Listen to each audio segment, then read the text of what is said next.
Hello again and welcome back to the Zeusdaz Unemulated Retro Game Channel, and yes, it's shit game time once again, and this time it's going to be Kung Fu Master. Oh my fucking god, that music already doing my head in. Kung Fu Master for the ZX Spectrum, and this was a game which was brilliant in the arcade, fantastic on the Commodore 64, but this, I mean, you look at the graphics there, it looks very colourful, very neat. But my god, that really is covering up a shitstorm. Anyway, this was requested by Texie, sorry about that, I just grabbed my microphone there. This was requested by Texie88, so hope you enjoy this, mate, and see what you think of what I think of this shitfest, put it that way. Music, as you can just hear, is absolutely abysmal. Let's get rid of that right now for the moment, so we go straight into the menu. And this was released by US Gold back in 1986. And it was programmed by David Anderson and F. David Thorpe. Music wise, I don't know if they did it. There is a bit of scrolling at the beginning, the page before this, which tells you about this, who did the programming as far as music goes, and it's mostly initials, so maybe it's just to cover up their shame, because this is awful, really is bad. It is bleeper at its worst, and you have to turn the sound down. In fact, I did a video, I don't know if it's still on my channel or not, I might have removed it, but I did a video of my 5 all-time annoying ZX Spectrum tunes, and this was one of them. And yeah, there was another one just simply called Kung Fu. That was another terrible one. One of these tunes that absolutely do your head in, like Booty or Turmoil, if you ever listen to them. Or I think, was Everyone's a Wally? Was that one that was really bad? It had a really terrible Lauren Hardy tune on it. Anyway, yeah, it was the pits. So Kung Fu Master by US Gold, 1986, and as I just said before, that looks really neat and tidy, very colourful.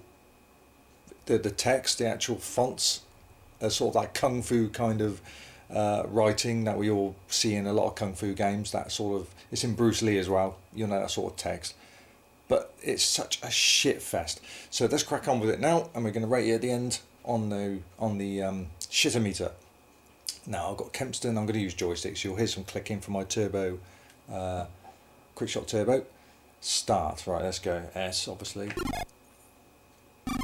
More awful music. It just makes you want to vomit, doesn't it? I'd rather have Chinese water torture. Seriously, get lost. But that's not the end of it, because we got more music here. And as you can see, there's no colour clash yet. Perfect, but watch the moment. Look at that. That is one of the worst colour clashes I've ever seen on the Spectrum. And if you jump up, which I'm going to do now, look at that window. I don't know if you can change to punch. It's just kicks at the moment. And speaking of the kicks, that sound effects is awful. It reminds me of kicking around an empty crisp pack packed box. You know that you get in the pubs when you ask for a pack of salt and vinegar crisps, they have these cardboard boxes full of them. Imagine kicking one of them around that's empty. That's what it reminds me of.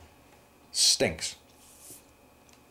See, the graphics are nicely drawn, but the colour clash is terrible. There's no colour clash there until you jump up.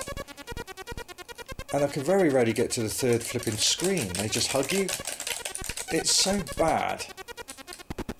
It's like a 3-inch... And it's that horrible famous, which I've got to say is renowned on Amstrad games, the scroll screen, whatever you call it.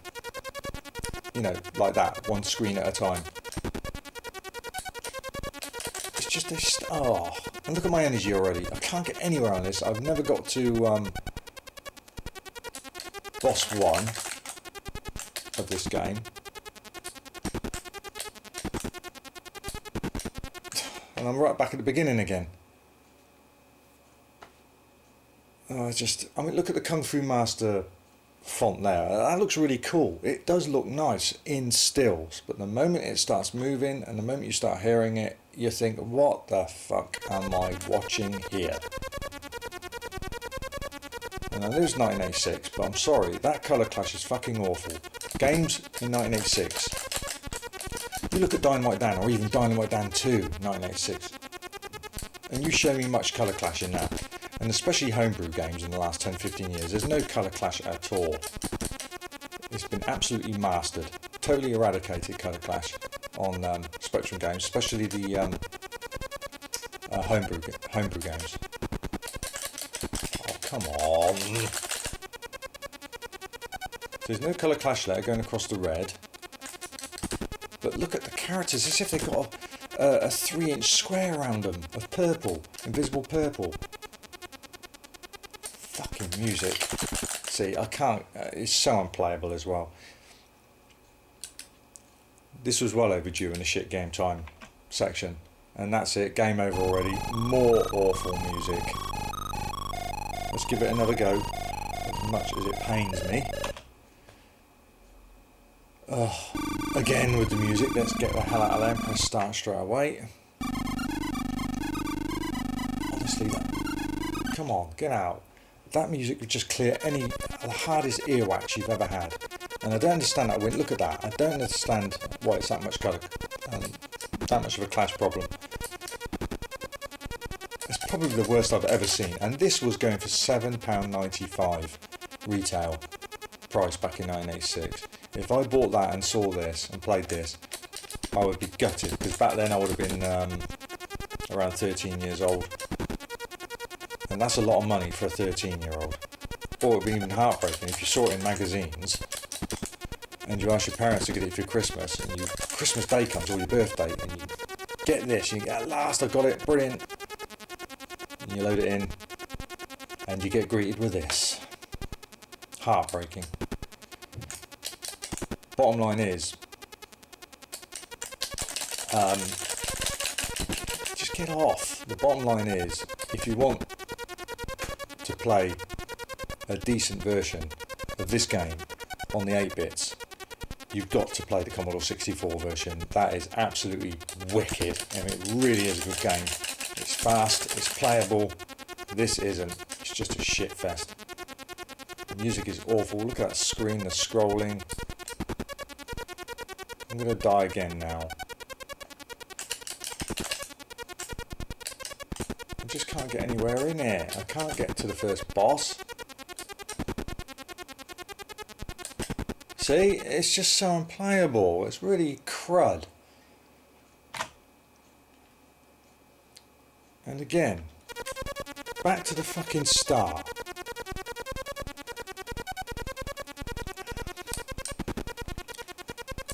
Absolutely whack. And they just hug you. They stick to you like bloody super glue. Such a shame. It looks brilliant when it's still. You can't complain about the colours. Very bright, very sharp, tidy, you name it. I'm not even trying too hard, because I'm not going to knacker my joystick up with this crap. See, look, it's just fucking abysmal, this. Really is bad. Is that another life we're going? Okay, I've got one more life. This isn't going to be a very long shit game time, because you definitely get the idea of why I'm coming from here. But the Commodore 64 version is absolutely, it is such a good version. Very fast, very playable. Long played on my channel, I might add, so check that out. I can't remember if I've long played this version on my channel. If I have, I must have been on a serious amount of medication that day. It's just too slow. And they hug you, and because the screen suddenly flips to the next part, you misjudge the kicks. See, it's a load of bollocks, it really is. Is that it? Game over? That's game over. More terrible music. Can't even get on the scoreboard. And there we go, and more crappy, fucking shitty, annoying music. I don't know what to say. I mean, it really is. It's well overdue in the shit game time hellhole, and I ain't gonna play it anymore because it really is that crap. You know, I'd rather waste more of my minutes watching paint dry, personally, twice, including the undercoat. So get that off right now. It's doing my head in. So rating, what can I say? Graphics are very tidy, very colourful, very sharp. Look like that. Look, there's nothing that will go amiss there. There's nothing that looks out of place or unusual or gives you a sense of, oh my god, this is going to be crap. Nothing at all. The moment the characters get involved, start moving, it's all fucking over. So music wise, it doesn't even fit on the shit game time. It's way above. I wouldn't wish it on my worst enemy. It really is terrible. It's that typical type of, it's that sort of hurts that would probably clear constipation. It's that bad. And playability, fucking shit. As you see, I got to about the 7th flip screen on level 1. Can't get any further than that. Fuck this. I'm going to rate it now. 90 fucking 7 shits right there. 97 shits for Kung Fu Master on the ZX Spectrum. Well fucking deserved. Again, there's been quite a few in the 90s. Usually 8-bit games sort of peak in the 80s for shit game times. And it's usually the 16-bit versions that get in the 90s because, as I've said before, they are much more powerful machines and you expect a lot more from them. But there comes a time when you've got to rate a game. If it's budget price, it will get a bit lower. But when you're paying nearly £8 for this crap from a respected software house, well, it was back in the day. It certainly wasn't after sort of 86, 87. They were crud, as far as I'm concerned. Ocean rules, as far as I'm concerned. When you're paying nearly £8, you expect more than this. So it deserves 97 shits. So there you go. That's it. 97 shits on the shitter meter for Kung Fu Master, and that was for Texie88. I hope you enjoyed that shit game time, mate. If you've got any more requests, please put them on the relevant request video, which is on the front main page of my YouTube channel. That's all I've got to say, guys. Until next time, take care of yourselves. Happy gaming.